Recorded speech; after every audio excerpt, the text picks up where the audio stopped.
Ikan hiu naik gunung. Gunungnya gunung batu sungkur. Terima kasih yang udah gabung. Jangan lupa bersyukur. Kali ini saya mau membahas film The Inside Mall yang rilis pada tahun 2010. Film ini adalah salah satu yang menginspirasi permainan Among Us dan Werewolf. Film ini akan menceritakan 10 orang yang dikumpulkan di suatu tempat yang di antara mereka terdapat pembunuh. Jika di permainan Among Us, lebih dikenal dengan nama impostor. Oke, tanpa basa-basi, kita langsung bahas filmnya.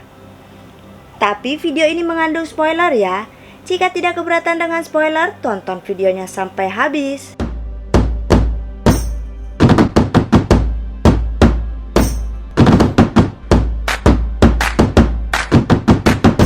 Film diawali dengan kemunculan seorang laki-laki pengangguran yang bernama Yuki. Yuki sedang mencari pekerjaan, namun tidak ada yang sesuai. Lalu ada seorang wanita yang bernama Suwana menghampiri Yuki. Ternyata Suwana juga sedang mencari pekerjaan dan menemukan lowongan pekerjaan di internet. Lowongan pekerjaan itu adalah mengikuti eksperimen psikologis yang diadakan selama 7 hari. Namun Suwana curiga dengan pekerjaan tersebut karena bayarannya yang sangat tinggi. Lalu akhirnya Suwana dan Yuki memutuskan untuk mengambil pekerjaan tersebut.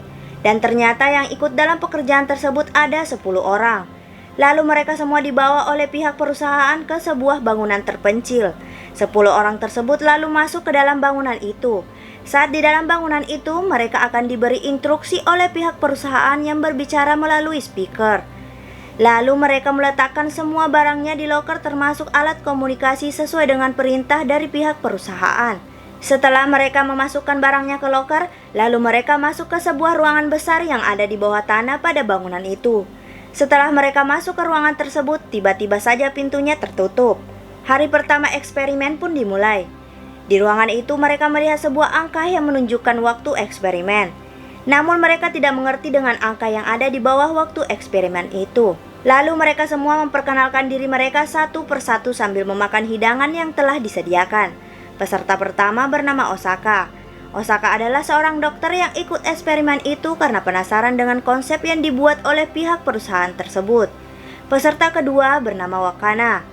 Wakana adalah pacar dari Osaka. Peserta ketiga bernama Maki. Peserta keempat bernama Mia. Peserta kelima bernama Iwai. Peserta keenam bernama Suwana. Peserta ketujuh bernama Yuki. Peserta kedelapan bernama Fuchi. Peserta kesembilan bernama Nishino. Dan yang peserta terakhir bernama Ando. Lalu pihak perusahaan memberikan aturan untuk eksperimen tersebut. Mereka diperkenalkan pada sebuah robot yang bernama Guard. Guard ini yang akan memantau mereka selama eksperimen. Mereka telah disediakan sebuah kamar dan ketika sudah jam 10 malam, maka mereka harus selalu ada di dalam kamar sampai pagi. Jika Guard menemukan mereka berada di luar ruangan di atas jam 10 malam, maka mereka akan dibunuh. Lalu jika terjadi pembunuhan yang dilakukan oleh sesama peserta, maka mereka harus memecahkannya dan menemukan pelakunya. Ketika seseorang mencoba menjelaskan siapa pelakunya, maka akan diadakan voting kepada para peserta untuk menentukan orang tersebut bersalah atau tidak. Jika mayoritas voting mengatakan bahwa orang tersebut bersalah, maka orang tersebut akan dimasukkan dalam penjara. Orang yang dapat memecahkan kasus pembunuh dan korban akan mendapatkan uang. Lalu eksperimen akan selesai selama 7 hari dan menyisakan 2 orang sebagai pemenang. Lalu eksperimen pun dimulai. Mendengar peraturan dan hadiah yang akan diberikan, maka otomatis mereka saling curiga. Yuki mencoba menenangkan mereka agar tidak ada yang harus terbunuh dan menyelesaikan eksperimen ini dengan hanya tinggal di bangunan itu. Yuki juga menjelaskan agar mereka harus saling mempercayai satu sama lain untuk melewati eksperimen ini. Akhirnya mereka setuju. Lalu mereka menjalankan aktivitas seperti biasa sampai jam 10. Karena jam 10 mereka harus masuk ke dalam kamar masing-masing. Lalu jam 10 malam tiba dan mereka pun masuk dalam kamar mereka masing-masing. Ternyata kamar itu tidak memiliki kunci, jadi siapa saja bisa masuk dalam kamar mereka. Mereka juga ternyata diberikan sebuah kotak di setiap kamarnya. Lalu Yuki membuka kotak tersebut menggunakan kunci yang diberikan pihak perusahaan sebelum eksperimen. Ternyata kotak itu berisikan sebuah tombak besi tajam. Lalu Yuki menutup kembali kotak itu dan tidur. Pagi pun tiba. Ternyata salah satu peserta yang bernama Nishino mati tertembak. Yuki yang kesal mencoba meminta eksperimen tersebut dihentikan, namun pihak perusahaan tidak menanggapinya. Lalu salah seorang dari mereka mengajak untuk memeriksa kotak milik Nishino. Ternyata kotak tersebut berisikan sebuah racun. Saat mereka sedang memeriksa kotak milik Nishino, ternyata guard mengambil mayat Nishino dan memasukkannya dalam sebuah peti mati. Mereka semua menyadari bahwa kotak itu berisikan alat pembunuh. Osaka mencoba memecahkan kasus tersebut karena ia sangat menginginkan uang imbalan sebagai detektif. Osaka menuduh Iwai sebagai pelakunya karena Iwai datang paling akhir saat mayat ditemukan dan terlihat biasa saja melihat mayat Nishino. Osaka lalu mengusulkan untuk voting apakah Iwai bersalah atau tidak. Lalu Yuki menolaknya dan mengusulkan untuk memberitahu alat pembunuh apa yang mereka miliki. Yuki menjelaskan bahwa peserta yang memiliki pistol adalah pembunuhnya karena Nishino mati tertembak. Namun para peserta menolaknya karena mereka berpikir hal itu dapat membuat pembunuh tahu senjata mereka. Sehingga orang yang memiliki senjata paling lemah maka akan menjadi target selanjutnya. Akhirnya keputusan dari Osaka lah yang diambil untuk melakukan voting. Lalu ada 4 orang yang setuju bahwa Iwai adalah pelakunya. Lalu 3 orang tidak setuju bahwa Iwai pelakunya. Sedangkan Suwana yang bisa membuat Iwai selamat malah memilih untuk tidak memilih. Akhirnya keputusan Osaka pun diterima dan Gord pun menangkap Iwai. Lalu Iwai dimasukkan ke dalam penjara oleh Gord. Lalu mereka akhirnya memutuskan untuk mandi dan melanjutkan eksperimen tersebut. Yuki lalu mengecek kembali kotak miliknya. Namun ternyata isi di dalam kotak tersebut telah ditukar dengan sebuah pistol. Yuki yang mengetahui hal tersebut sangat panik. Lalu mereka berkumpul di ruang makan dan memutuskan melihat isi kotak milik Iwai untuk memastikan apakah Iwai adalah pelakunya. Namun ternyata kotak milik Iwai kosong. Yuki yang mengetahui hal itu sangat panik karena pistol yang ada dengannya bisa saja milik Iwai. Yuki lalu memutuskan bercerita kepada Suwana bahwa dirinya memiliki pistol karena ada yang menukarnya. Suwana mempercayai Yuki dan meminta maaf karena telah mengajaknya mengikuti eksperimen tersebut. Malam pun tiba, mereka pun masuk ke dalam kamar mereka masing-masing. Fuji secara diam-diam tanpa sepengetahuan Guard mencoba mencari pelakunya. Namun tiba-tiba dari belakang Mia membunuh Fuji dengan pistol paku. Mia melakukan hal itu karena ia mencurigai Fuji sebagai pembunuh dan ia tidak mau jadi korban selanjutnya. Pagi pun tiba. Lalu mereka menemukan mayat Fuji yang sudah tidak bernyawa. Mereka mengecek kotak Fuji dan ternyata sudah kosong. Lalu tiba-tiba Maki menuduh Suwana adalah pelakunya karena Fuji pernah menuduh Suwana sebagai pelaku pembunuh Nishino. Hal itu juga disetujui oleh Osaka dan mengajak para peserta untuk voting. Tentu Yuki menolak usul tersebut karena hal itu tidak akan menyelesaikan masalah. Osaka yang kesal langsung mengeluarkan senjata miliknya yaitu sebuah pisau. Ando mencoba menengahi dengan menceritakan bahwa dirinya mengikuti eksperimen ini karena putranya yang telah meninggal karena mengikuti eksperimen ini. Ando ingin mengetahui penyebab kematian anaknya kenapa ia mati di eksperimen tersebut. Dengan melihat keadaan saat ini, ia sadar bahwa anaknya mati karena mereka semua terpecah. Ando menjelaskan bahwa eksperimen ini bukanlah yang pertama dan kemungkinan besar mereka akan bernasib sama seperti anaknya. Lalu Ando juga mengajak mereka semua patroli di malam hari secara bergantian agar tidak terjadi lagi pembunuhan. Namun mereka harus hati-hati dengan kemunculan Gord. Malam pun tiba dan patroli pun dilakukan. Patroli pertama dilakukan oleh Yuki dan Suwana.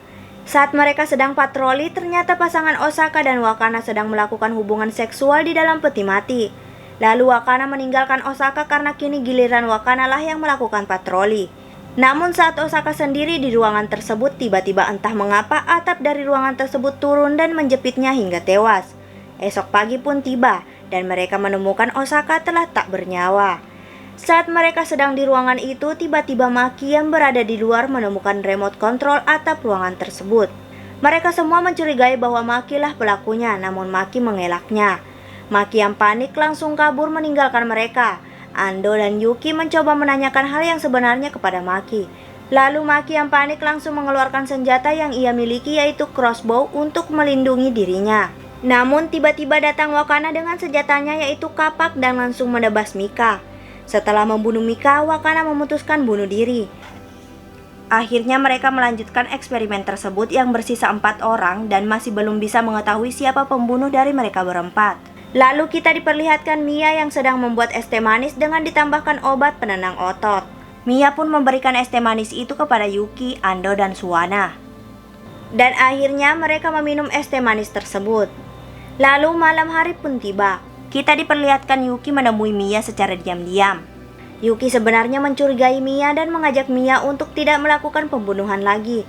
Namun saat Yuki sedang berbicara, tiba-tiba saja Yuki terjatuh karena efek obat penenang otot yang ia minum sebelumnya. Lalu Mia menjelaskan bahwa obat penenang itu ia dapatkan dari kotak milik Fuji yang ia bunuh. Lalu Mia memperlihatkan senjata miliknya kepada Yuki, yaitu pistol paku. Saat Mia ingin membunuh Yuki dengan pistol paku, Yuki langsung menghindar dan kabur dari ruangan tersebut dengan tertati-tati akibat efek obat penenang otot. Saat Mia sudah berhasil menangkap Yuki dan ingin membunuh Yuki, tiba-tiba saja datang robot guard dan menyuruh mereka masuk ke dalam kamar. Lalu Yuki menghindar dari tembakan Mia dan masuk ke dalam salah satu kamar di dekatnya. Lalu guard melaksanakan tugasnya untuk membunuh orang yang ada di luar di atas jam 10 menggunakan senjata miliknya. Akhirnya Mia tewas sedangkan Yuki tertidur di kamar akibat penenang otot. Pagi pun tiba.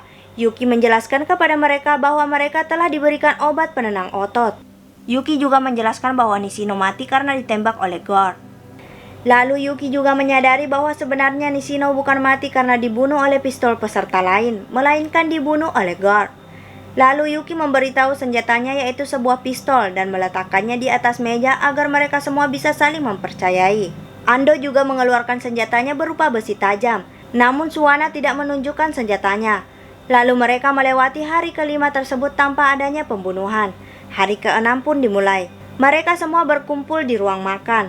Mereka baru menyadari bahwa angka yang terus bergerak di ruangan tersebut adalah jumlah penonton yang menonton eksperimen ini.